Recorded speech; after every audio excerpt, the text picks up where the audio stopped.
ഇന്ത്യയിൽ നിന്നും വാക്സിൻ വാങ്ങുന്നത് പാകിസ്ഥാൻ നിർത്തിയതാകട്ടെ അവർക്ക് വലിയ തിരിച്ചടിയാവുകയാണ്.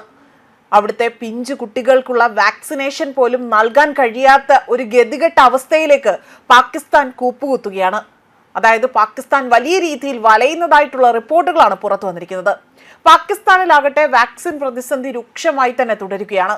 മെയ് മാസത്തിൽ നടന്ന ഇന്ത്യയുടെ സൈനിക നടപടിയായ ഓപ്പറേഷൻ സിന്ധൂറോടുകൂടി തന്നെ പാകിസ്ഥാനും ഇന്ത്യയും തമ്മിലുള്ള ബന്ധത്തിൽ വലിയ രീതിയിലുള്ള വിള്ളലാണ് വീണത്.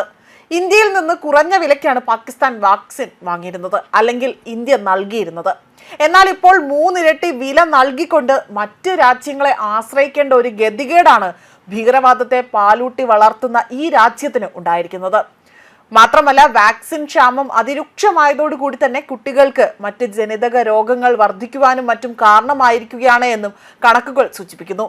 പാകിസ്ഥാനിൽ വാക്സിൻ പ്രതിസന്ധി രൂക്ഷമായതും കഴിഞ്ഞ മെയ് മാസത്തിലുണ്ടായ സംഘർഷത്തിന് പിന്നാലെ ഇന്ത്യയിൽ നിന്നും കുറഞ്ഞ വാക്സിനുകൾ പാകിസ്ഥാന് നൽകാതിരുന്നതും ഒക്കെ തന്നെ വലിയ രീതിയിലുള്ള ആഘാതങ്ങൾ പാകിസ്ഥാനിൽ ഉണ്ടാക്കിയിട്ടുണ്ട്. പാവപ്പെട്ട രാജ്യങ്ങളിൽ വാക്സിൻ എത്തിക്കുന്ന ആഗോള കൂട്ടായ്മയായ GAVI വഴിയാണ് പാകിസ്ഥാൻ കുറഞ്ഞ വിലയിലുള്ള രോഗപ്രതിരോധ വാക്സിനുകൾ അവിടെ ഭാരതത്തിൽ നിന്നും വാങ്ങിയിരുന്നത്. കോവിഡ് കാലഘട്ടത്തിൽ പോലും ഭാരതത്തിൽ നിന്നും വാക്സിനുകൾ പാകിസ്ഥാനിൽ എത്തിച്ചിരുന്നു. പാകിസ്ഥാനിൽ ഓരോ വർഷവും ഏകദേശം 6.2 ദശലക്ഷം കുട്ടികളാണ് ജനിക്കുന്നതും.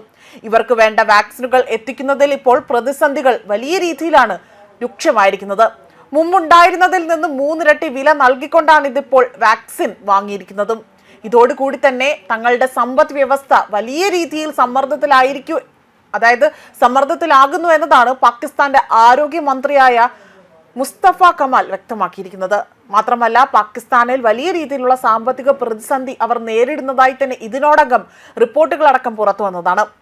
ലോകത്തെ പോളിയോ എപ്പോഴും റിപ്പോർട്ട് ചെയ്ത രാജ്യമാണ്, അതായത് ലോകത്ത് പോളിയോ എപ്പോഴും തന്നെ റിപ്പോർട്ട് ചെയ്ത രാജ്യമാണ് പാകിസ്ഥാൻ. അതിനാൽ തന്നെ പാകിസ്ഥാനിലെ വാക്സിൻ പ്രതിസന്ധി ലോകത്തിന് ആകമാനം ഭീഷണിയാവുകയാണ്. വാസ്തവത്തിൽ പാകിസ്ഥാൻ പാരമ്പര്യങ്ങൾ, അല്ലെങ്കിൽ അവിടുത്തെ പരമ്പരാഗതമായി തന്നെ ഇന്ത്യയിൽ നിന്ന് GAVI വഴിയായിരുന്നു വലിയ രീതിയിൽ തങ്ങൾക്ക് താങ്ങാവുന്ന രീതിയിലുള്ള വാക്സിനുകൾ, അവിടെ രോഗപ്രതിരോധ വാക്സിനുകൾ വാങ്ങിയിരുന്നത്. ഇരു രാജ്യങ്ങളും തമ്മിലുള്ള ബന്ധം വഷളായത് വലിയ രീതിയിൽ ഇതിൽ പ്രതിഫലിക്കുകയും ചെയ്തിട്ടുണ്ട്. കൂടാതെ തന്നെ കോവിഡ് പ്രതിസന്ധിക്കിടയിൽ പോലും GAVI വഴിയാണ് ഇന്ത്യൻ വാക്സിനുകൾ പാകിസ്ഥാനിലേക്ക് അയച്ചിരുന്നത്. ഇന്ത്യൻ ഫാർമസ്യൂട്ടിക്കൽ കമ്പനികൾ GAVI വഴി തന്നെ പാകിസ്ഥാന് താങ്ങാനാവുന്ന രീതിയിലുള്ള ഉയർന്ന നിലവാരമുള്ളതുമായ വാക്സിനുകളാണ് നൽകി വന്നിരുന്നത്. എന്നിരുന്നാൽ പോലും കഴിഞ്ഞ വർഷം മെയ് മാസത്തിലെ സംഘർഷത്തെ തുടർന്ന് ഇന്ത്യയിൽ നിന്ന് വിതരണം നിലയ്ക്കുകയാണ് ഉണ്ടായത്. അതേസമയം പാകിസ്ഥാൻ സർക്കാർ മൊത്തം 13 തരം വാക്സിൻ അവരുടെ പൗരന്മാർക്ക് നൽകിയിരുന്നു. എന്നാൽ ഇവയിൽ ഒന്നുപോലും ആഭ്യന്തരമായി തന്നെ നിർമ്മിക്കുന്നതൊന്നല്ല. ഇതൊക്കെയാണെങ്കിൽ പോലും രാജ്യത്തെ ജനസംഖ്യ നിരന്തരം വർദ്ധിച്ചുകൊണ്ടിരിക്കുകയാണ്.